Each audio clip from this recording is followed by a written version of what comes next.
Pernah nggak sih lo kayak ngerasa udah berusaha buat healing kayak gitu ya, tapi kok nggak selesai-selesai kayak gitu, kayak capek terus dalam keseharian tuh kayak ada yang kurang, kayak letih, udah istirahat tetap aja letih, dan ternyata lo nggak capek secara fisik kayak gitu ya, lo ngerasa capek psikologis.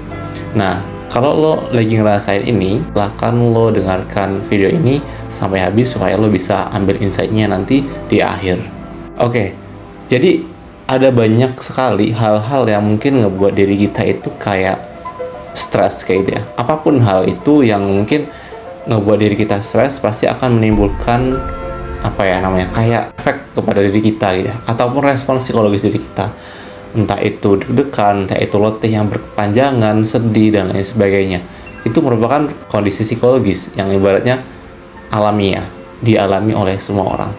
Tapi yang jadi masalahnya adalah lo udah berusaha buat gitu ya, udah pergi kemana untuk sementara menghilangkan rasa penat yang lo alami kayak gitu kan ya, tapi juga belum ada titik terangnya. Nah, sebenarnya apa sih yang tubuh lo itu butuhin kayak gitu? Nah, jadi sebenarnya kalimat-kalimat psikologis gitu ya, kayak healing kayak gitu tuh udah sering banget kita dengerin. Tapi sebenarnya healing tuh apa sih kayak gitu ya?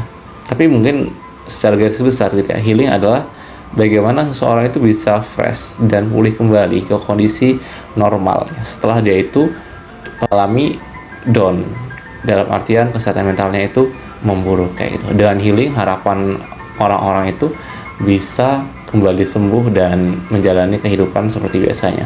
Tapi yang menjadi masalah adalah kita sudah ngelakuin healing, pergi kemana, kesana kesini, tapi belum ada titik terang dari kalimat healing itu tersebut kayak gitu. Seperti kasus yang viral beberapa waktu lalu di Twitter ya, bahwasanya ada seorang anak usia 20-an yang dia itu kuliah gitu ya, tapi ngerasa kuliah itu sangat buruk banget untuk pengaruh kesehatan mentalnya, yang dia bilang bahwa sana sangat menguras tenaga dan pikiran, dan ibaratnya dia nggak bisa self reward dengan teman-temannya ataupun ngumpul bareng bestinya kayak gitu kan ya. Nah, sebenarnya konten ini bakalan panjang banget kalau misalkan gue bahas kayak gitu ya, tapi langsung aja gitu ya ke titik poinnya, bahwasanya sebenarnya manusia itu mengalami titik dimana dia ngalamin stres, dan stres itu wajar dialami oleh banyak orang. Nah, dengan stres itu kita akan ada dua kemungkinan. Pertama, kita jadi negatif ya, maksudnya dalam artian stres itu ngebuat diri kita negatif, dan yang satunya adalah ngebuat diri kita positif. Jadi stres itu ada dua, stres positif dan stres negatif kayak gitu.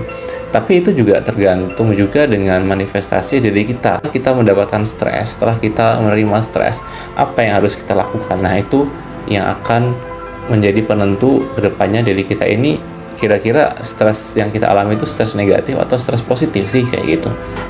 Nah, stres negatif itu adalah ketika diri kita mengalaminya, kita itu nggak bisa ngapa-ngapain. Kita ngerasa terkuras energi kita. Kita ngerasa semua hal yang masuk ke dalam diri kita itu adalah beban buat kita. Tapi ketika stres positif, kita ngerasa stres itu ya masuk aja secara sadar ke dalam diri kita, dan dia dengan tenang gitu kan menguasai diri kita.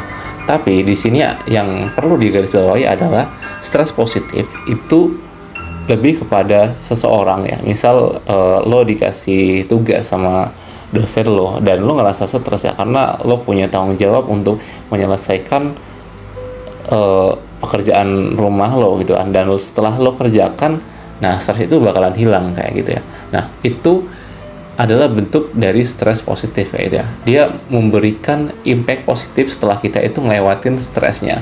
Tapi kalau misalnya stres negatif, dia memberikan impact negatif setelah kita terkena stres kayak gitu, yang itu berakibat kepada gangguan psikologis yang lain kayak gitu ya, misalkan kayak burnout, kayak depresi dan lain sebagainya kayak gitu.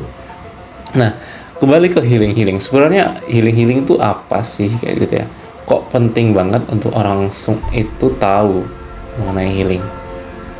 Nah, orang zaman sekarang kalau misalnya terkena stres kayak gitu, pelariannya adalah ke pergi jalan-jalan, pergi kemana-mana pun kayak gitu kan ya, untuk menghilangkan perasaan stresnya kayak gitu. Tapi itu sebenarnya nggak bakal ngaruh kayak gitu ya. Nah, ini yang akan kita bahas kali ini kayak gitu. Nah, dalam psikologi ada istilah yang namanya coping mechanism stress kayak gitu ya. Jadi dalam psikologi ada dua cara strategi seseorang itu bisa menyelesaikan stresnya dengan baik kayak gitu. Yang pertama, emotional focus coping.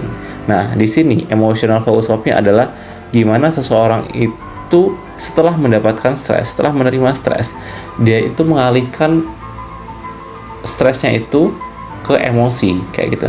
Jadi perbaikan emosi dulu kayak gitu. Nah, mungkin ini yang mungkin digunakan oleh kebanyakan orang kayak gitu kan ya, yang ibaratnya nggak menghasilkan apa ya namanya, nggak menghasilkan sebuah apa ya hasil yang memuaskan kayak gitu ya.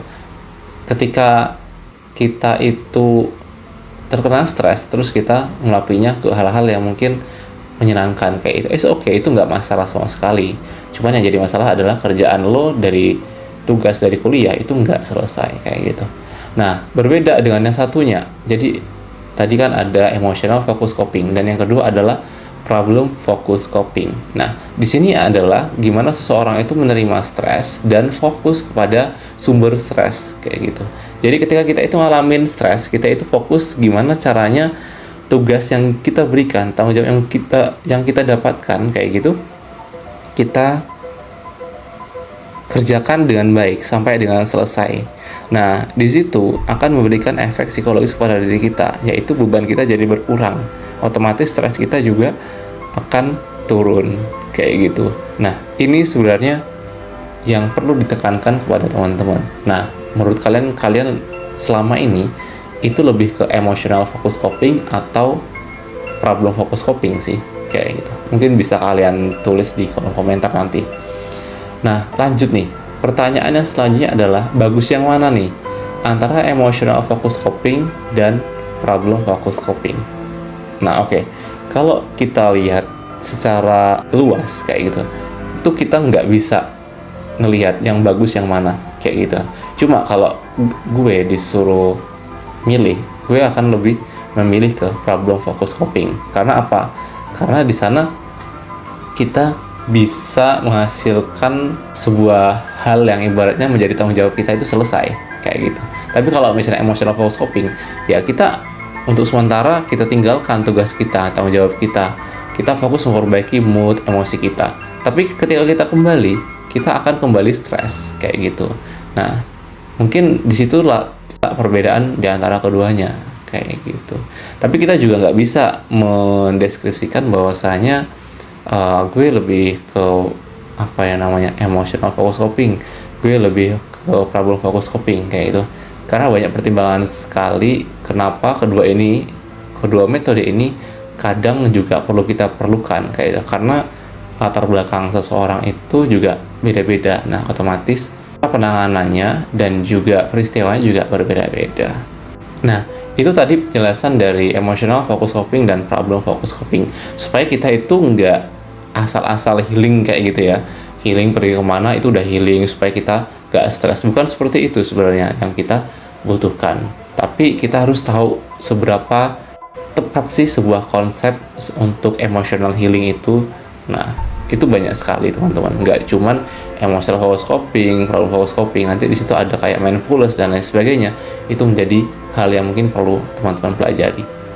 Nah, misal teman-teman udah ngelakuin dua itu tapi kok belum ada atau belum memberikan efek kepada teman-teman. Nah, teman-teman bisa hubungi kita di Work Life Balance di website kita ataupun di link deskripsi kayak gitu.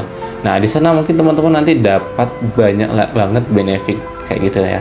Yang pertama, teman-teman bisa ngobrol langsung dengan psikolog atau psikonselor kayak gitu mengenai permasalahan dari teman-teman, yang dimana itu pasti akan ada jalan keluar kayak gitu kan ya. Ya paling enggak emosi kalian itu tersampaikan dengan baik sehingga nggak mengganggu kehidupan kalian selanjutnya. Dan nanti di sana juga ada worksheet kayak gitu, gimana teman-teman itu akan diberikan tugas kayak gitu kan supaya progresnya berjalan kayak gitu. Jadi nggak cuma ngobrol aja, tapi di situ ada tugas dan banyak hal gitu ya. Kalian juga bisa psikotes dan lain sebagainya di sana. Nah, untuk lebih lengkapnya mungkin kalian bisa langsung aja kunjungi di Instagram kita atau di website kita. Mungkin teman-teman bisa cek dari sekarang. Mungkin sekian dari gue, Ali Murtado, dari perwakilan dari Work Life Balance. Thanks.